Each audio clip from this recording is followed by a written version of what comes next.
Money scripts, the inherited beliefs secretly running your bank account, are the reason you'll never be rich, no matter how much you earn. So here's the question worth sitting with.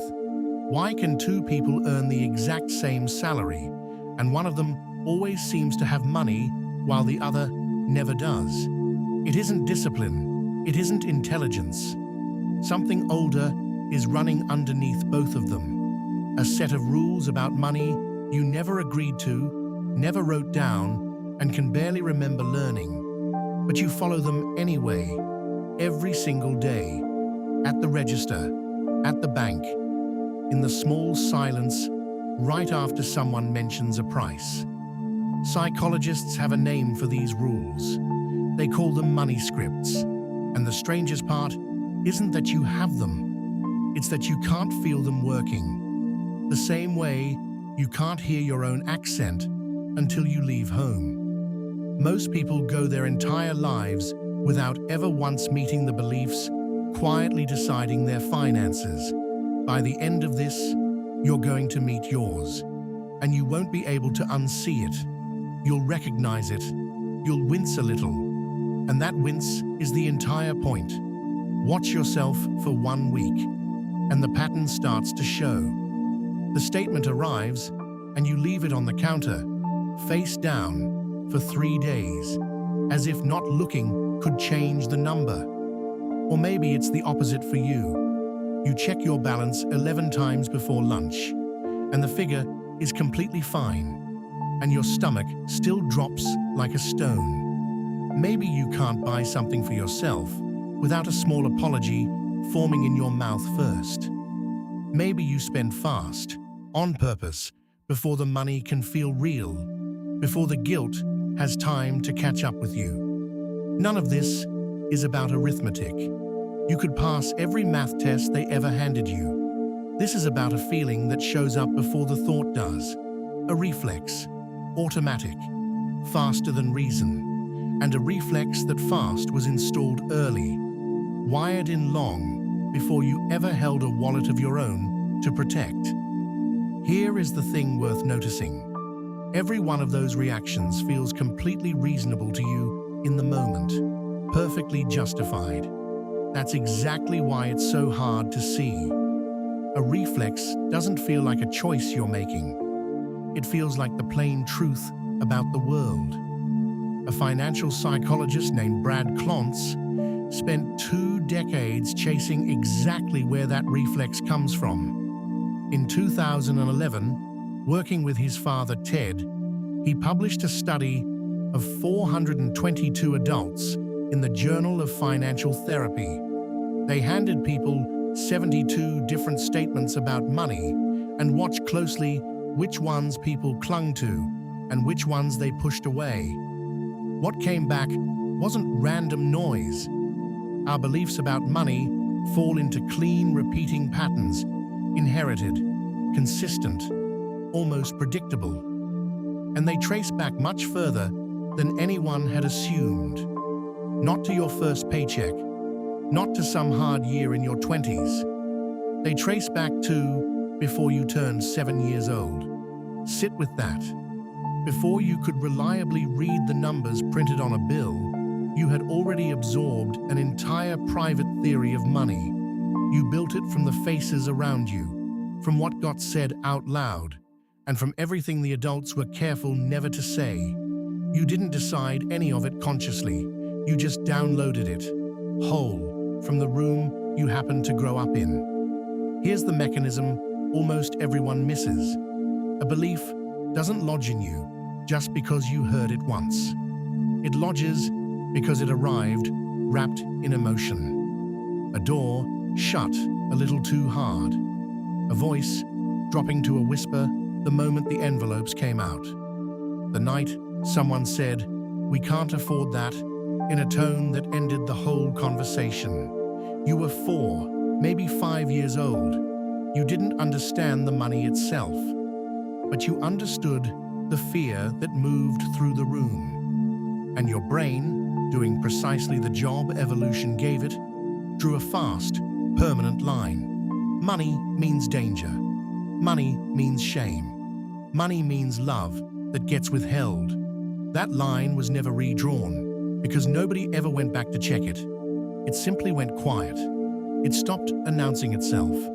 It waited in the dark, and then it grew up, right alongside you, wearing your face. Think about your own earliest scene with money.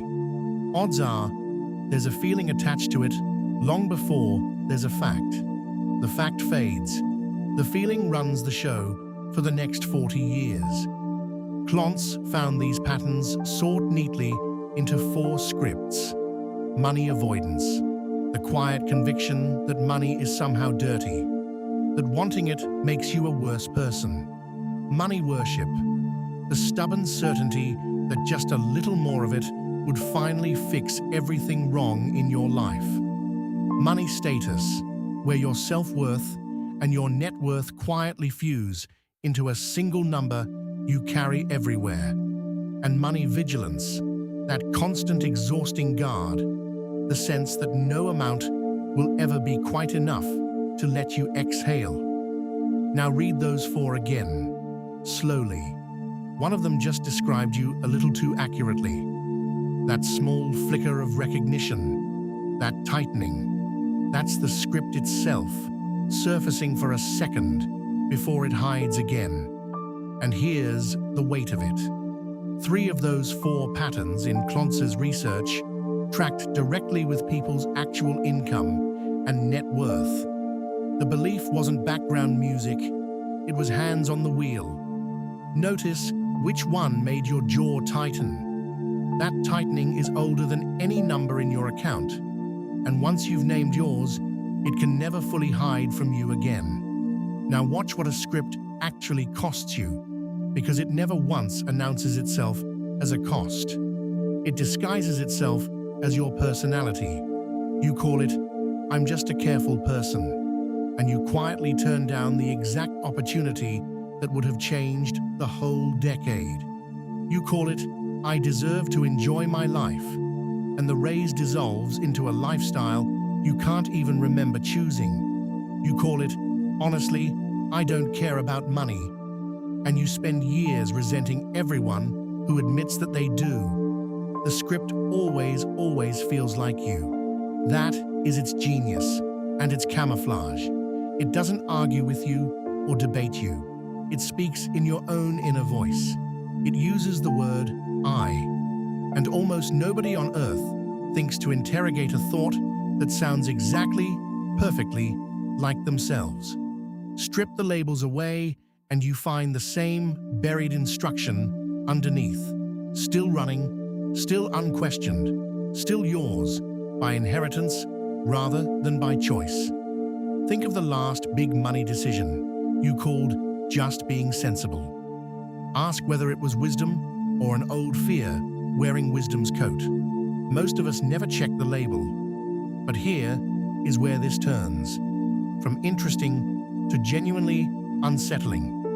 You didn't just inherit these beliefs from the people who raised you. You are handing them down, right now, today, without saying a single word. A child in your house is watching your shoulders climb toward your ears when an unknown number lights up your phone. Watching whether you tear open the mail or bury it under the fruit bowl. Watching the exact expression that crosses your face at a price tag you think nobody noticed. Klontz describes money scripts moving through families like recipes nobody ever bothered to write down. No lecture is required. No lesson is ever planned. Just a small, quiet person absorbing your nervous system, frame by frame, deciding what money is going to mean to them before they can even spell the word. The script you never chose is already hunting for its next host, and it has already found one. And it won't ask permission. It never did. Not through your words, through your flinches. Children are fluent in flinches long before they understand a sentence. So what actually separates the people who break the loop? It isn't willpower, and it isn't a bigger salary. Plenty of high earners stay trapped in the exact same cage their entire lives. It comes down to one single, deeply unglamorous move. They caught the script in the act.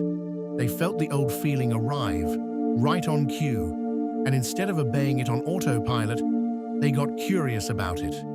Where did this actually come from? Is this even mine? They stopped treating an ancient, inherited fear as if it were present-day fact. That's the whole hinge. The door swings on. Not thinking about money more often or harder. Thinking about their own thinking. The prosperous mind runs the very same reflex yours does. It just quietly stopped letting a frightened 4-year-old cast the deciding vote. That single question, is this even mine, is the crack that light gets through. Everything else follows from it. They didn't silence the fear. They just stopped handing it the keys. The fear can ride along. It simply doesn't get to drive anymore. And this is the part almost nobody dares to say out loud. Your money problem was never really about money at all. It's about identity. Somewhere far back there, you were handed a quiet sentence about who you are with money. We're not the kind of people we don't take risks like that. Money always slips through our hands, and you have been loyally, faithfully proving it true ever since. Because staying stuck can feel strangely safer than betraying your family's story.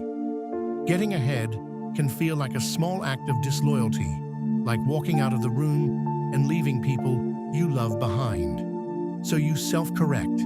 You sabotage yourself, almost on schedule, not because you are weak or lazy or broken, but because some buried, faithful part of you is keeping a promise you don't even remember making, to people who may not even remember asking.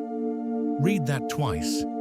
The sabotage isn't random. It's a form of loyalty in disguise, and you can keep a promise or you can outgrow it. Both are forms of love. Watch the whole thing from high above, and the real shape finally becomes obvious. A life is almost never decided by one dramatic, cinematic choice. It's decided by one small choice, repeated a few thousand times over. The tiny flinch at the price, the bill left sitting one more day, the reflexive little apology before you let yourself spend. Not one of them feels like destiny in the moment. Each one feels like nothing at all, like a rounding error. But stack them end to end across 20 years, and together they carve out the entire riverbed your money is forced to flow through. The script doesn't need to win one big decisive battle.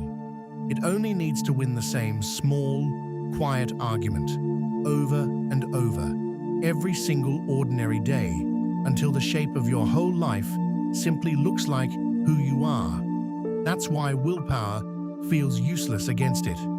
You're not fighting one bad decision. You're fighting a habit worn so smooth it feels like the ground itself. So here's the reframe that changes everything. You're not bad with money. You're loyal to a story. And a story, unlike a fate, can be read back, questioned line by line, and rewritten by the only person now holding the pen. That person is you. The belief was installed before you were ever old enough to consent to it. That part was never your fault.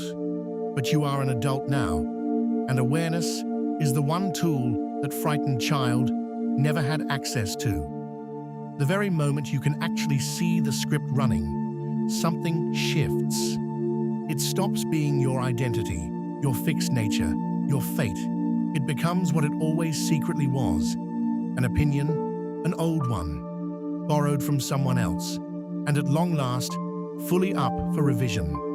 Nothing about who you are is fixed here. It only felt fixed because you'd never turned around to look at it directly. You're allowed to keep the parts that serve you and quietly retire the rest. That editing is the whole work. It's slow and it's ordinary and it's completely yours. So here is the single thing worth actually doing, and it costs you nothing but a few honest minutes. Klontz suggests becoming an anthropologist inside your own family, not a dramatic therapy session, just a question. Reach back for your very first memory involving money. The earliest scene you can still find. Who was in the room? What got said and in what tone? What their face did? How the air in the room actually felt? And then ask the only question that truly matters. Is that still true for me? Today, as the grown adult I have actually become. Most people have never once asked it. Not seriously. The memory just sits there in the dark, quietly running the account. And here's the detail Klontz noticed that stays with me. For most of us, that founding memory stays completely hidden until the moment someone finally asks us to go looking for it. And almost nobody ever asks. So this once, be the person who asks. Go and find the memory. It has been waiting a long time. The wallet in your hand was never really empty. It was full the whole time, full of somebody else's rules, written down long before you ever arrived. Those inherited beliefs can only keep running the account for as long as they're allowed to stay in the dark. And the light was never going to be a bigger paycheck. It was always one honest look backward. You never chose the rules you were handed, but you get to choose which ones you keep carrying from here. The strings you felt pulling at your arms were always real, but they were only ever attached to a hand you can finally, at last, turn around and see. Same wallet, same shadow, new author. You decide whose hand still holds the strings.